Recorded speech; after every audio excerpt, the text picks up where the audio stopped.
Hello, welcome to Simple Answers. In this video, I'll be showing you how to make a boomerang of an existing video. First, you will need to open Instagram. Once in the app, you're going to tap on the plus in the top right hand corner to create a story. Then you're going to tap on story. And from here, you will see a list of the videos on your device. You can simply select the video that you would like to convert to a boomerang. For example, this video right here. Once you have found the video that you would like to convert, you are going to tap on the three dots in the top right hand corner. Then select boomerang.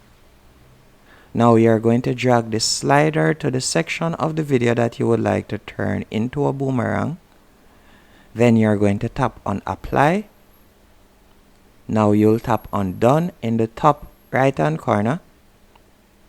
And from here you can choose to either share the boomerang on your story, or you can tap on the three dots in the top right hand corner and save the boomerang onto your device, and from there you can share it on any platform.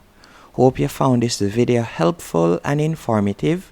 If you did, be sure to hit the like button and subscribe, and thank you for watching.